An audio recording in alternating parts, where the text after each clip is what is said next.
Have you ever tried to say words like melhorar in Brazilian Portuguese and have struggled with? Or maybe words like pão, that you have the nasal sound, or cão, or even long words like liquidificador. Come with me if you want to improve your accent in Brazilian Portuguese. I can help you with that. Yeah, to speak a language like Brazilian Portuguese is almost an art.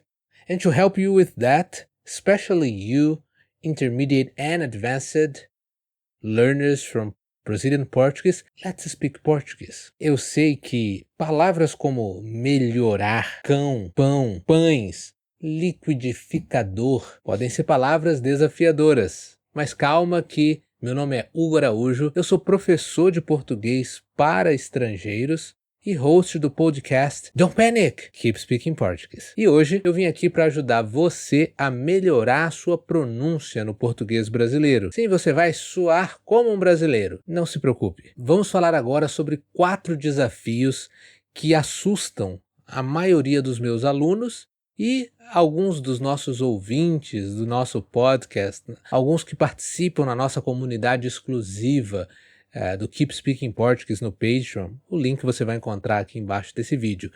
Quais são os vilões que eu identifiquei e que podem estar sendo também vilões para você desenvolver a sua fluência e falar melhor o português brasileiro?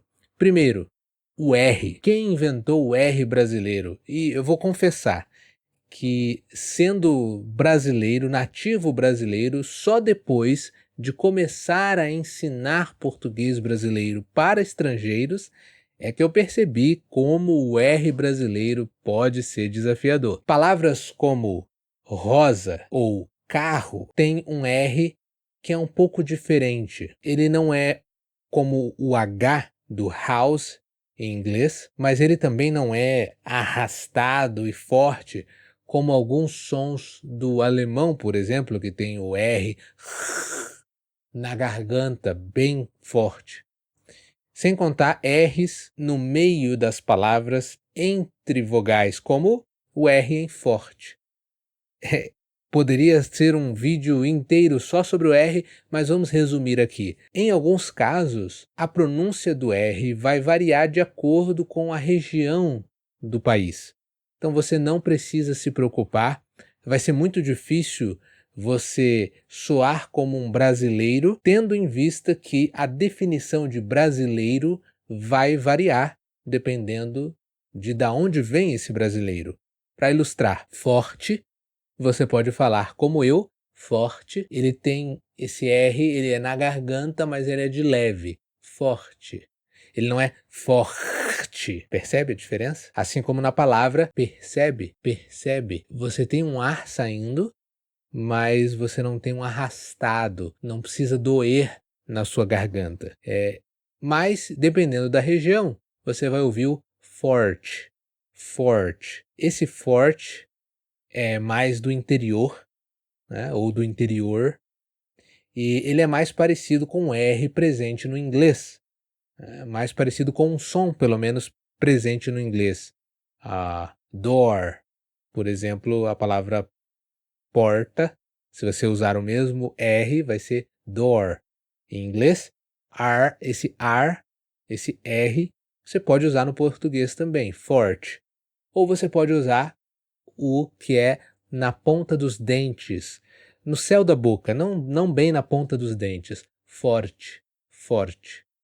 Então, esse é o R que vai, na maioria das vezes, no meio ou no final das palavras, como em forte, ele fica entre F-O-R-T-E, ele fica entre o O e o T.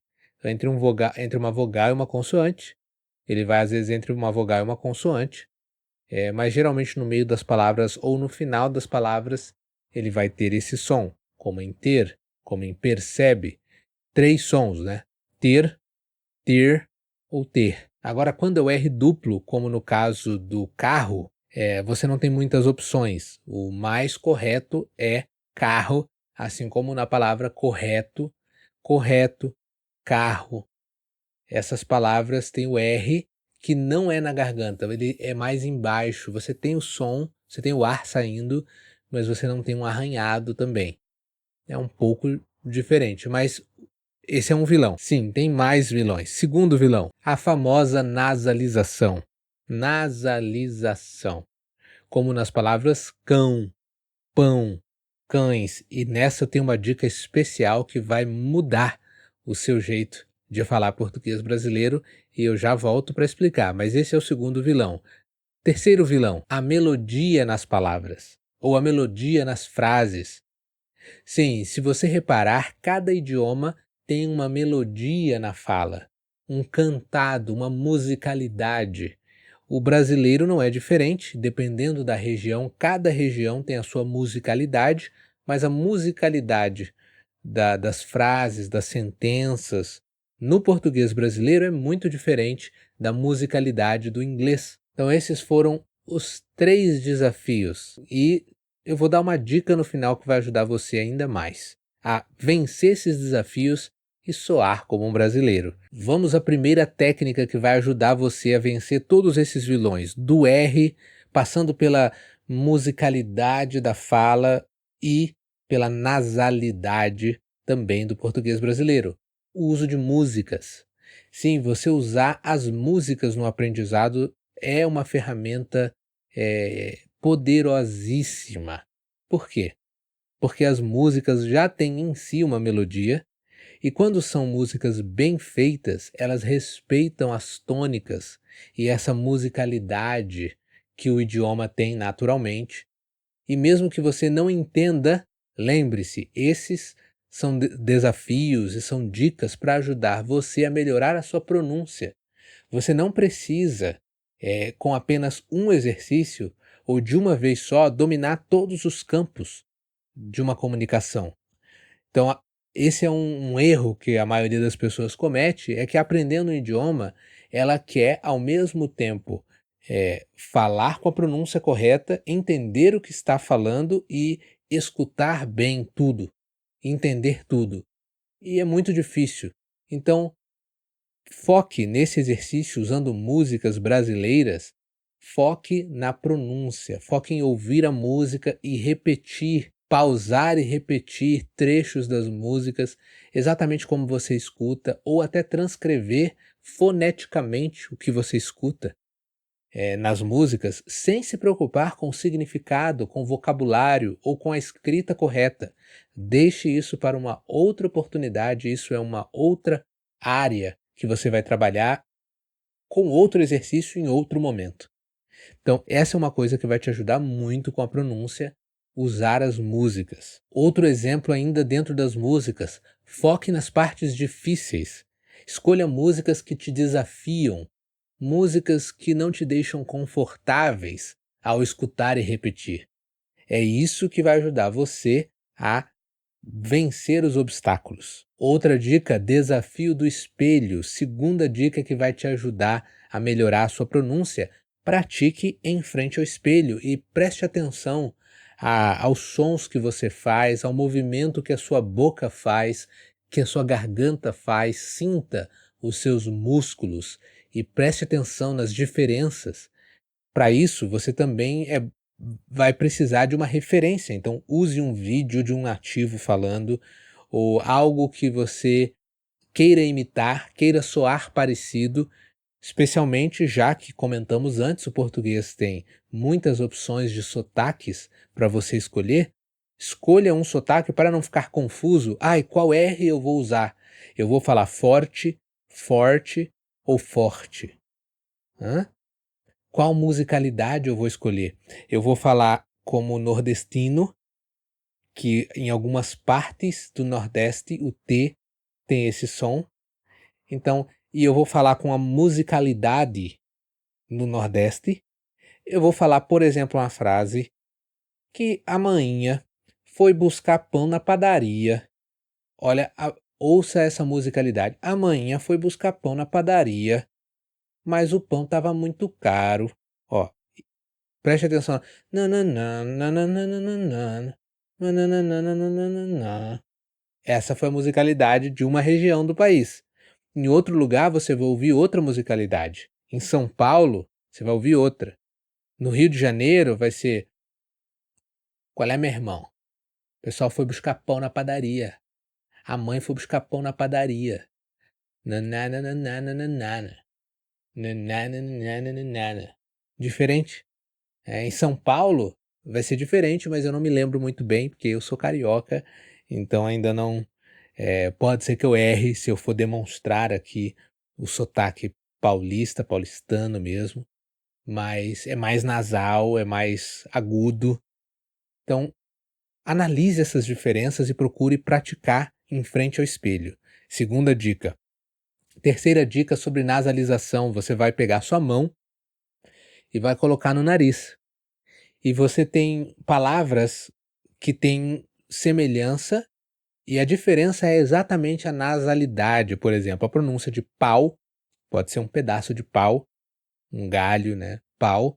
E pão, o, o que você come, correto?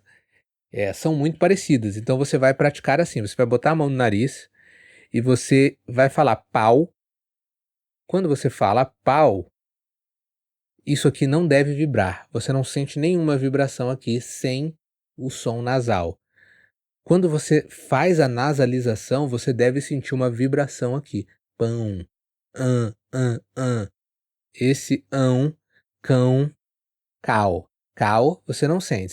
Se você não estiver sentindo vibrar aqui, você não está fazendo a nasalização correta, o som correto do português brasileiro dessas palavras que exigem nasalização.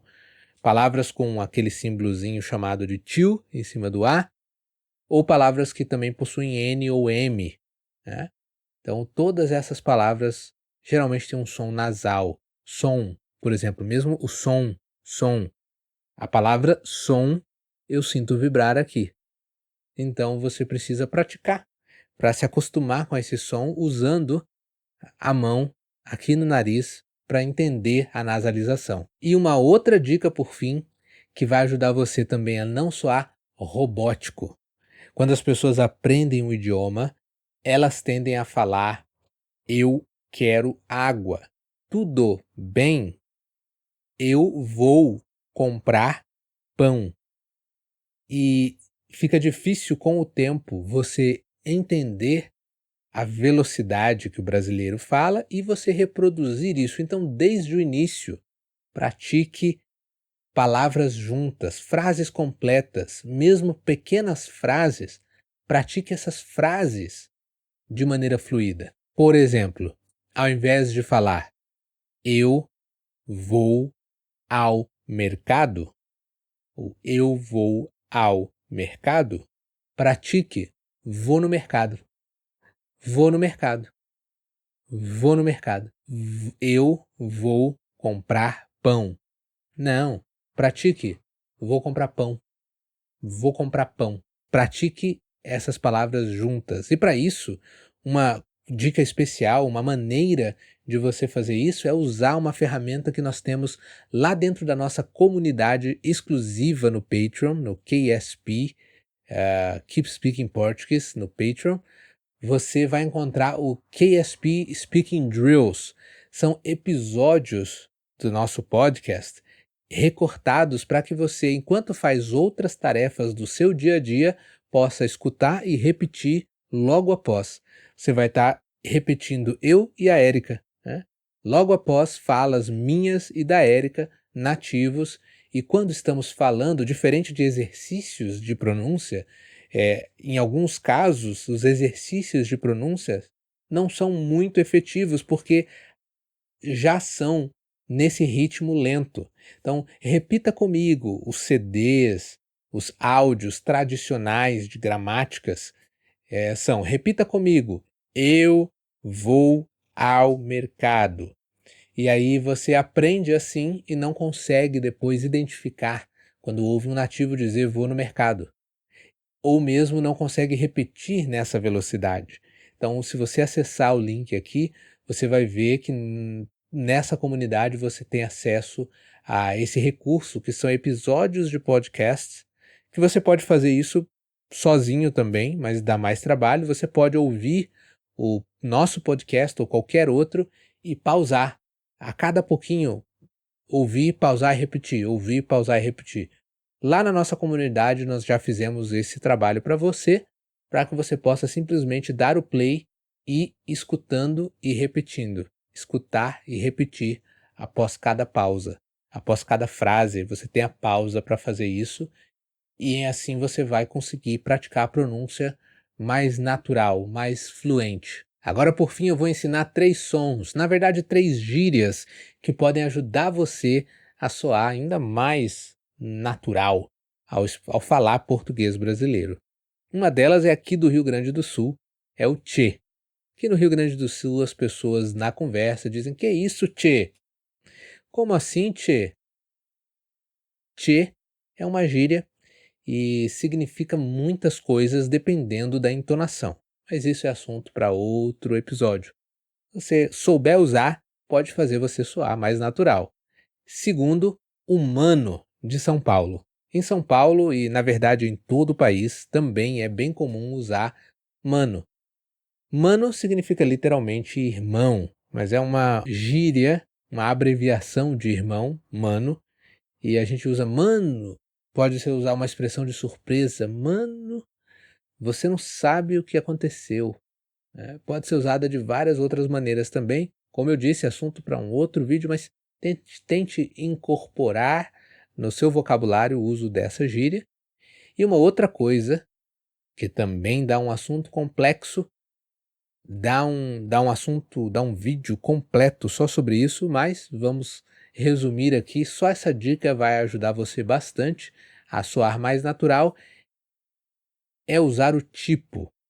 Sabe quando você não sabe muito bem o que quer dizer e você diz: "É tipo assim", tipo, você ganha tempo enquanto pensa, tipo, em inglês você talvez diria "it's like", ah, e eu vejo muitos alunos traduzirem porque, em muitos casos, o like em inglês acaba se tornando como. Então, é como, só que é como não soa nada natural. Então, ao invés de dizer é como, você diz é tipo, vai soar muito natural.